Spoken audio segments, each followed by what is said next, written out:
Hello student, আজি তোমাক মই দশম শ্ৰেণীৰ অনুশীলনী R1 3 নম্বৰ প্ৰশ্নটো বুজাইছো। সিদিনা 1 আৰু 2টো দিনটো চাইছে তোমালোকে। আজি 3 নম্বৰ কি হৈছে, তলৰ সংখ্যা কেইটাৰ বৰ্গ কিমান হ'ব? আমাক বৰ্গ নিৰ্ণয় কৰিব দিছে। এটা বৰ্গ হৈছে, মই সিদিনা ক্লাছত যে বৰ্গ মানে কি, সংখ্যাটো স্কুৱেৰ কৰা মানে কি, দুবাৰ পূৰণ কৰিব লাগে বা সিখিনিয়ে। এতিয়া প্ৰতিটো সংখ্যাক বৰ্গ কৰিব দিছে, গতিকে বৰ্গ যদি আমি কৰো কি কৰিম, ইয়াতে প্ৰথম প্ৰশ্নটো লৈছো মই 1 নম্বৰটোত। 1 নম্বৰ কিমান আছে, 19 আছে। তেতিয়াহ'লে ইয়াক বৰ্গ কৰাৰ লগে লগে এইটো কিমান পাম, এইটো 19 স্কুৱেৰ কৰি দিলো। ইয়াৰ লগে লগে এইটো স্কুৱেৰৰ অৰ্থ কি, দুবাৰ পূৰণ। গতিকে এইটো কিমান হ'ব, 19 পূৰণ কিমান হ'ব, 19 দুবাৰ পূৰণ কৰি দিলো। তো এতিয়া কথা হ'ল কি, এইটো এটা পূৰণ ফল কিমান হ'ব, এনসাৰটো 19 টো দুবাৰ যেতিয়া পূৰণ কৰি দিম, মানটো আমাৰ পূৰণ কৰি চাবা। মই ডাইৰেক্ট লিখি দিছো কিমান হ'ব, দুবাৰ 361 হ'ব। এইটো বৰ্গ। তো নেক্সটটো কিমান আছে, 2 নম্বৰটো 37 আছে। গতিকে এইটো মই এতিয়া লিখি দিছো 2 নম্বৰ কিমান আছে, সলিউশনটো কৰি দিছো ইয়াতে 37 স্কুৱেৰ সমান স্কুৱেৰ মানে কিমান, এইটো দুবাৰ পূৰণ 37 * 37 এইটো। এতিয়া এনসাৰ কিমান হ'ব, এইটোতো আমি ডাইৰেক্ট ক'ব নোৱাৰো, গতিকে এটা আমি পূৰণ কৰিম 37। মই এটা লিখি দিছো 37, এইটো পূৰণ কৰি চাও কিমান হয়। 7 7 গুণ 49, 9 হাতে 4 লিখিলো, 7 3 গুণ 21, 21 4 কিমান 25, 3 7 গুণ 21, 21 1 হাতে 2, 3 3 গুণ 9, 9 2 কিমান 11, এটা হ'ব 9 আছে 1 6 3 1300 এইটো হ'ল। তো নেক্সট যি দুটা প্ৰশ্ন আছে, কিমান আছে, এটা 53 বা 78 আছে। এই যে দুটা প্ৰশ্ন আছে, এটা 53 টো যদি আমি কৰো 3 নম্বৰটো, এইটো তুমি নিজে কৰবা, মই দেখাই দিছো। 53 টো স্কুৱেৰ কৰি দিবা,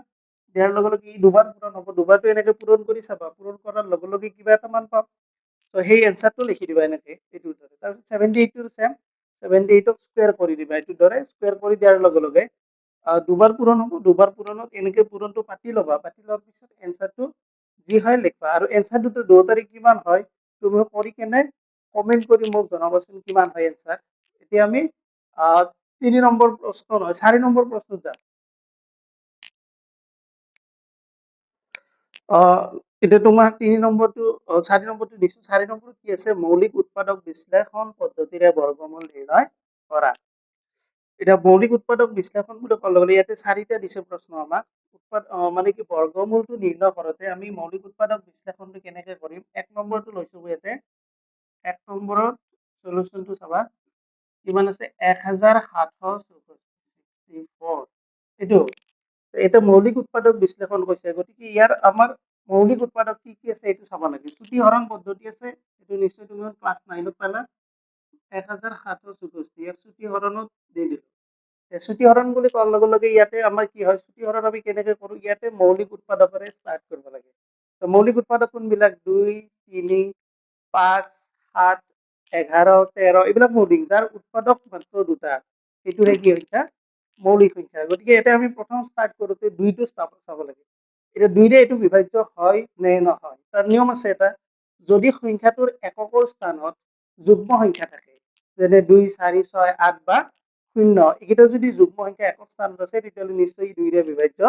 হ'ব। তেতিয়াহ'লে এতিয়া আমি ইয়াতে 2ৰে বিভাজ্য হ'ব, এইটো 4 আছে, ইয়াতে আমি 2 ললো। তাৰ পিছত নিয়ম কি আছিলে, 2ৰে ইয়াক হৰণ কৰিম, এইটো সৰু হল 1 2তকৈ সৰু, তেতিয়াহ'লে আমি 2টা লম। 2টা হলে কিমান হল, 17। 17ক 2ৰে কিমান বাৰ, 8 বাৰ। 8 2 গুণ 16, 1 বাকি থাকিল, 1টো এই 6ৰ আগত বহিব, বহাৰ লগে লগে এইটো কিমান হল, 16 হ'ব। 16ক 2ৰে কিমান বাৰ, 8 বাৰ। থাকিল 4, 4 কিমান বাৰ, 2 বাৰ, 882। নেক্সট ষ্টেপত আমি কি কৰিম, আকৌ ছুটি হৰণ। এতিয়া একক স্থান কি আছে, যুগ্ম 2 আছে, গতিকে ইয়াতে আৰু 2 ল'ব পাৰিম আমি। 2ৰে 8ক 4 বাৰ, এইটো 8 4 বাৰ, 2 1 বাৰ, 4 হয় 41 হল। এতিয়া একক স্থানটো অযুগ্ম আহিল, যুগ্মটো বাদ হল, গতিকে অযুগ্ম হোৱাৰ লগে লগে 2ৰে বিভাজ্য নহয়, তো 2টো কেনসেল, 2 বাদ। তেতিয়াহ'লে নেক্সট আমাৰ কি হ'ব, এইটো 4 হয় 41ত সংখ্যাটোত অযুগ্ম আছে, গতিকে আমি 3ত যাম। 3ৰ বিভাজ্য এটা আছে, 3ৰ বিভাজ্য হল কি, ইয়াতে সংখ্যাটোত যিকেইটা অংক থাকে সেইকেইটাৰ যোগফল চাব লাগে। 4 হয় 41, কি আছে, 4 + 4 + ইকুৱেল কিমান হ'ব অংককেইটাৰ যোগফল কিমান হ'ব 9 9 হলে 9 3ৰে বিভাজ্য হয় গতিকে এটা আমি 3 ল'ম 3ৰে 4 হৰণ গ'লে কিমান বাৰ একবাৰ 3 এক গ'ল 3 4ৰ এক বাকি থাকিল একটো 4ৰ আগত বহি যাব ইয়াতে এটা এনেকৈ বহাই যিমান বাকি থাকে এইটো কিমান হ'ল 14 14 কিমান হ'ব 4ৰে কিমান বাৰ 3 বাৰ 3ৰে হৈ আছে এইটো 3ৰে 4 বাৰ ঠিক আছে এইটো 4 বাৰ 4 3 গুণ 12 2 থাকিল 21 হ'ল 21 কিমান বাৰ 7 বাৰ 147 নেক্সট আৰু বিভাজ্যত চাও আমি 3ৰে যাব নেকি 3 কি হ'ব এইটো এইকেইটা যোগ কৰি চাও এইটো দৰে 7 4 11 11 কিমান 12 12 হলে আৰু 3 হ'ব তো 3 ললো ইয়াতে 3ৰে একো হৰণ নাযায় দুটা ললো 14 হ'ল 4 বাৰ 3 4 গুণ 12 তো 12 হলে 2 থাকিল 2 হলে 27 27 হ'ল 9 বাৰ 3 9 গুণ 27 কিমান আহিল 49 তো 49 টো আমি জানো পূৰ্ণবৰ্গ সংখ্যা কিমান 7 স্কয়াৰৰ মান গতিকে 7 7 গুণ 9 তো এতিয়া উৎপাদক কেইটা চাইলো কিমান 2 কিমানটা আছে দুটা আৰু এই বৰ্গত উৎপাদক বিশ্লেষণত উৎপাদক বিলাক সদায় স্কয়াৰত লিখবা 2 স্কয়াৰ তাৰপিছত 3 কি আছে স্কয়াৰ তাৰপিছত 11 7 কিমান আছে স্কয়াৰ 7 তো এইটো স্কয়াৰ হিচাপে হয় নেক্সট আমি কি কৰিম ইয়াতে গতি কেইটা স্কয়াৰ আছে পাৱাৰটো মানে সূচক গতিকে ইয়াৰে ভূমি কেইটা আমি লিখিলো 2 পূৰণ 3 পূৰণ 7 লিখি দি কিনে স্কয়াৰটো এবাৰ লিখিলো কিমান হ'ল 3 দুগুণ 6 7 গুণ 42 42 স্কয়াৰ এটোৰ মান হল উৎপাদকটো 42 স্কয়াৰ হল আমাক কৈছে কি বর্গমূল নির্ণয় করা তাহলে বর্গমূল হলে এটাকে আমি কি করিম রুট ওভার 1760 কিমান 4 এটো 1764 বর্গমূল রুট ওভার ইয়াৰ লগে লগে ইয়াৰ স্কয়াৰটো নিলিখিলেও হৈ যায় কিমান হ'ব 42 তো ইয়াৰ এনসার এটো 40 কিমান হল 2 বুজি পালা নিশ্চয় তোমালোকে এটো হল উৎপাদক বিশ্লেষণ পদ্ধতিত বর্গমূল নির্ণয় করা নিয়ম এতিয়া আমি 2 নম্বৰ প্ৰশ্নটো যাই আছো 2 নম্বৰ প্ৰশ্নটো কি আছে এইটো এইটোতো বুজি পাইছা সকলে লিখি লবা তো এটা 2 নম্বৰটো আমি লিখি আছো 2 নম্বৰ সলিউশন এটি কিমান আছে 9216 এইটো ছুটি হৰণত চাই লও এইটো 9216 ছুটি হৰণ আগত কোৱাৰ দৰে নিয়ম সেম একক স্থান কি আছে যুগ্ম আছে গতিকে আমি কি লম ইয়াতে 2 লম 2 ৰে 9 কিমান বা 4 বাৰ 4 দুগুণ 8 এক বাকি থাকিল 2 ৰ আগত কিমান হ'ব 12 12 কিমান বা 6 বাৰ 6 দুগুণ 12 এটা কথা হল কি 12 টোত কোনো বাকি নাই একো বাকি ৰহ নাই গতিকে নেক্সট আমি হৰণ কৰোতে কি কৰিম একক চাম একটোতো দুইটোৱে কি হৈছে সৰু হৈছে এটো ভুল কৰে ম্যাক্সিমামে কি কৰে এই 1 যিটো আছে 1 টো মাজত সৰু হৈ আছে ডাইৰেক্ট দুটা লয় 16 হলি 2 ৰে কিমান বাৰ 16 8 বাৰ যদি 8 লিখি দিও এটো ভুল হৈ যাব আমাৰ কি আছে এই যিটো মান আছে মাজত কি হয় দুটা লয় নলয় এটাই লব লাগে যদি হি সৰু হয় মাজত এটা কি দিব লাগে আছে 0 এটা দি লব লাগে দিয়াৰ পিছত 16 হল 8 বাৰ এটো নিয়ম এই 0 টো বহুতে দিয়াত মানে কি নেদে দেখা পাও আমি গতিকে এটো ভুল এটো মনত ৰাখা নিয়মটো নেক্সট কি আছে যুগ্ম আছে আৰু 2 ৰে যাব 4 2 বাৰ 6 আছে 6 কিমান বাৰ 3 বাৰ 0 টো 0 হল 8 কিমান বাৰ 4 বাৰ আৰু যুগ্ম 2 আৰু লব পাৰিম 2 ৰে 2 একবাৰ 3 একবাৰ 1 থাকিল 10 হল 5 বাৰ তাৰ পিছত 4 2 বাৰ আৰু যুগ্ম 2 যাব 2 ৰে একক নাযায় 11 হ'ব প্ৰথমত দুটা লব পাৰি মাজত নলয় দুটা তো 11 কিমান বাৰ 5 বাৰ 5 দুগুণ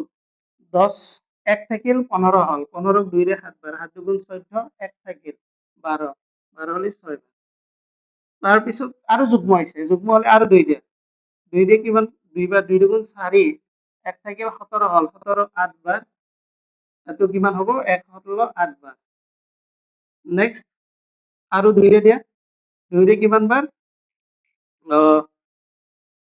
1 4 4 এইখিনি হল তাৰপিছত 144 আহিল 144 আকৌ 2 লব পাৰিম যুগ্ম আছে 2 ললো 7 বাৰ 7 দুগুণ 14 আৰু ইফালে 4 2 বাৰ 72 হল তাৰপিছত 2 ৰে আকৌ 72 তিনি কিমান বাৰ 3 বাৰ তাৰপিছত 1 12 6 বাৰ 36 হল মই ওপৰত কৰি লৈছো অলপ 36 আছে ইয়াতে চাইডো দি দিছো 36 টো ললো মই 36 36 হলে তোমাৰ 6 তো এইটো 36 আছে 2 ললো এতে 2 ৰে আৰু কিমান বাৰ 1 বাৰ 2 1 গুণ 2 1 থাকিল 16 8 বাৰ 18 হল তাৰপিছত আৰু যুগ্ম আছে 2 এ যাব 2 ৰে কিমান বাৰ 18 9 বাৰ তাৰপিছত 9 আহিল, 9 3 যাব, 3 3 গুণ এইটা হ'ল। এতিয়া আমি যদি উৎপাদকত চাওঁ, চাবা 1 2 3 4 5 6 7 8 9 10 2 10টা হৈছে, 3 কেইটা 2টা। গতিকে তাক গোটেই উৎপাদকখিনিক আমি স্কুৱেৰ হিচাপে লিখিম। 2 10টা হ'লে স্কুৱেৰত 5টা আহি যাব। তাৰ মানে এইটো আমাৰ কেনে হ'ব মানটো 2 square into 2 square into 2 square into 2 square into 3 square 1 2 3 4 এটা লাগব আৰু 2 স্কুৱেৰ ইনটু 3 স্কুৱেৰ এইটা হয় 2 3 4 5 5টা স্কুৱেৰ হিচাপে লিখছো 10টা আছে গতিকে তো এতিয়া আমি আগৰটোৰ দৰে সেম ভূমিখিনি যদি লিখিলো 2 5টা 2 পূৰণ 2 পূৰণ 2 পূৰণ 2 পূৰণ 2 পূৰণ 3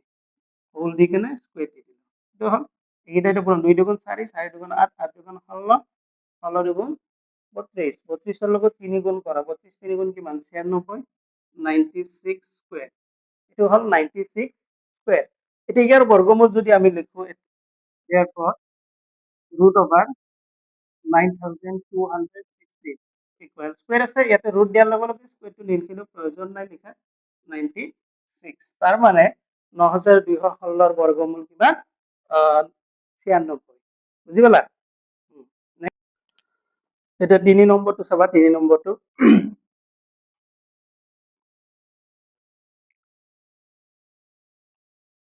তো 3 নম্বৰত আছে আমাৰ কিমান 7744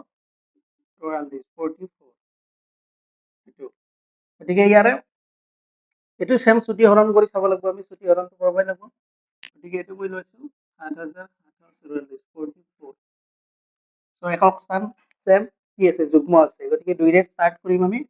2 7ক 3 বাৰ 3 দুগুণ 6 1 থাকিল 17 8 বাৰ 8 দুগুণ 16 1 থাকিল আৰু 14 হল আৰু 7 বাৰ 4 কিমান বাৰ 2 বাৰ আৰু যুগ্ম আছে 2 আৰু লগ 3 একবাৰ 2 1 গুণ 2 1 থাকিল 18 হল 9 বাৰ দিয়া 9 তাৰপিছত 7ক 3 বাৰ 3 হলে 3 দুগুণ 6 1 থাকিল 12 হল আৰু 6 বাৰ নেক্সট যুগ্ম আছে আৰু 2 ললো একক নাযায় সৰু গতিকে 19 19 9 বাৰ 9 দুগুণ 18 1 থাকিল 1 হলে কিমান হল 13 13 কিমান বাৰ 6 বাৰ 6 দুগুণ 12 1 থাকিল আৰু 16 হল 8 বাৰ গতিকে ইয়াতে আকৌ যুগ্ম আছে 2 লগ 9 4 বাৰ 1 থাকিল 16 8 বাৰ 8 হলে এইটো আকৌ কিমান বাৰ 4 যুগ্ম আছে আৰু 2 লগ 2 4 2 242 যুগ্ম আৰু 2 একবাৰ 2 বাৰ আৰু ইফালে কিমান বাৰ 1 বাৰ কিমান হল 121 এইটো হল 121ক আমি জানো এইটো 121 এটা কি পূৰ্ণবৰ্গ সংখ্যা এতিয়া 121 পূৰ্ণবৰ্গ হলে তোমাৰ 121ৰ বৰ্গমূল কিমান সেইটো আমি জানো 120 কিমান স্কুৱেৰ মানে 11 স্কুৱেৰ গতিকে এতিয়া আমি কি দিম ডাইৰেক্ট বেলেগ চাব লগা নাই 11 ইনটু 11 121 এইটোৱে এতিয়া এটা উৎপাদকত যদি চাও 2 কিমানটা আছে 1 2 3 4 5 6টা আছে 6টা আছে যদি স্কুৱেৰত 2 কিমান বাৰ আহিব 3 বাৰ 2 square into 2 square into 2 square তাৰপিছত 11 দুটা আছে ইনটু কিমান 11 স্কুৱেৰ এইটো তো নেক্সট আমাৰ কি আছিল যে ইয়াৰ পাৱাৰ বিলাক আমি এবাৰে লিখিম বাকি ভূমি যিকেইটা আছে ভূমিকেইটা কিমান আছে 2 into 2 into 2 into 11 whole square দি দিলে তাৰপিছত এইকেইটা পূৰণ 2 দুগুণ 4 4 দুগুণ 8 8ৰ লগত 11 পূৰণ কৰিলে কিমান হয় 11 8 গুণ 88 স্কুৱেৰ এইটো হল তেতিয়া ইয়াৰ বৰ্গমূল এতেকে root over 7744 এইটো ইকুয়াল কিমান হয় সো স্কয়ার আছে স্কয়ার টু উঠে দিলো আমি কিমান হ'ব 88 সো ইয়াৰ आंसर 88 বুজি পালা সো নেক্সট আমি কি 4 নম্বৰত কৰিম সো 4 নম্বৰটো এতিয়া চাবা 4 নম্বৰ কি আছে 4 নম্বৰটো সলিউশন কিমান আছে এটো 9801 801 এইটো তো ছুটি হৰণ আমি যাও ছুটি হৰণত 9801 তো ইয়াতে যদি ছুটি হৰণ স্টাৰ্ট কৰিম আমাৰ কি আছে একক স্থান যুগ্ম নাই যদি যুগ্ম নহয় তেতিয়াহলে আমাৰ কি 2 ৰে বিভাজ্য নহয় প্ৰথমটো 2 স্টার্ট হয় 2 কৈছো এটো গতিকে 2 নহয় এটো বিভাজ্য 2 নাহে কাৰণ একক স্থান অযুগ্ম আছে গতিকে 2 পিছত আমি 3 যাম 3 নিয়মটো কৈ দিছো অলৰেডি আগতে কি যে এই সংখ্যাটোৰ অংককেইটা যোগ কৰি চাম। এতিয়া আমি ডাইৰেক্ট কৰি দিছো মই 9 আৰু 8 17 শূন্যটোতো নাই 1 গতিকে 18 একে 17 একে কিমান 18 18 হলে 3 ৰে বিভাজ্য হ'ব গতিকে আমি 3 ল'ম 3 9 কিমান বাৰ 3 বাৰ 3 3 গুণ 9 8 কিমান বাৰ 2 বাৰ 3 2 6 থাকিল কিমান 2 2 হলে 20 হ'ব এইটো 20 হলে 6 বাৰ 6 2 6 3 গুণ 18 2 থাকিল 21 7 বাৰ সো নেক্সট এতিয়া আৰু 3 ৰে বিভাজ্য 2 টো চাই লাভ নাই ইয়াতে 2 প্ৰথমত হোৱা নাই গতিকে গোটেই সংখ্যাটোৱে নহয় 2 ৰে তো এতিয়া 3 আৰু কি হ'ব এইটো যোগ কৰি যদি 3 2 কিমান 5 5 6 11 11 হাতে 18 আৰু যাব 3 ৰে গতিকে 3 ললো একবাৰ 3 গুণ 3 হল বাকি নাই তাৰপিছত কি আছে 2 এইটো নিয়ম আগত কলো মই আগৰ এটাত গতিকে এইটো 2 2 টো 3 তকৈ সৰু সৰু হোৱাৰ লগে লগে ইয়াতে আমি এটা কি লম 0 এটা দি ললো দিয়াৰ লগে লগে 26 ডাইৰেক্ট 26ক নেদে এইটো ভুল যদি 0 দিয়াৰ পিছত 26 হল 26ক 3 ৰে 8 বাৰ 3 8 গুণ 24 2 থাকিল 27 3 9 গুণ 27 তাৰপিছত চাও আৰু 9 8 17 0 টো 0 এক যোগ কৰিলে কিমান হয় 18 হল আৰু 3 ৰে বিভাজ্য হ'ব 3 ললো 3 3 গুণ 9 এক থাকিল 18 হল 3 ৰে 18 কিমান বাৰ 6 বাৰ 3 6 গুণ 18 3 3 গুণ 9 363 এইটো হল তাৰপিছত এইটো 3 ৰে বিভাজ্য হ'ব এইটো একবাৰ দুইবাৰ আৰু কিমান বাৰ একবাৰ কিমান হল 121 এটা 121 এটা কৈছো মই পূৰ্ণবৰ্গ সংখ্যা গতিকে 121ত আমি কিমানেৰে যাম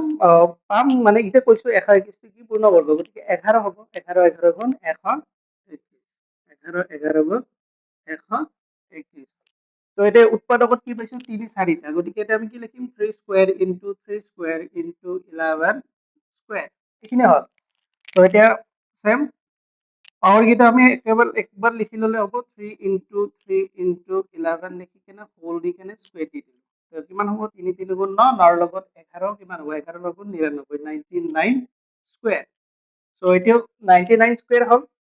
নেক্সট আমি এটা উৎপাদক বৰ্গমূল যদি চাও ৰুট ওভাৰ 9801 ইকুয়াল কিমান স্কয়াৰ আছে গতিকে স্কয়াৰটো উঠি যাব ইয়াতে ৰুট দিছো গতিকে কিমান হ'ব 99 সো এইটো তাৰ স্কয়াৰ ৰুটটো মানে ইয়াৰ বৰ্গমূল এইটো হ'ল এইটো তুমি লিখি লবা এটা মই গতিকেইটা কৰি দিলো ইয়াৰে বুজি পালা তুমি গতিকেইটা তাৰ পিছত এতিয়া আমি ইয়াৰ পিছত যে কি আছে 5 নম্বৰ যিটো প্ৰশ্ন আছে সেই 5 নম্বৰ প্ৰশ্নটোত নেক্সট ক্লাছত মই কৰি দিম তোমাক এইখিনি বস্তু তুমি অলপ কৰি চাবা নিজাকৈ দুই এটা কৰি চাবা অৰ্থাৎ ভালদৰে বুজি পালা নেক্সট ক্লাছত আৰু লগ পাইছো ওকে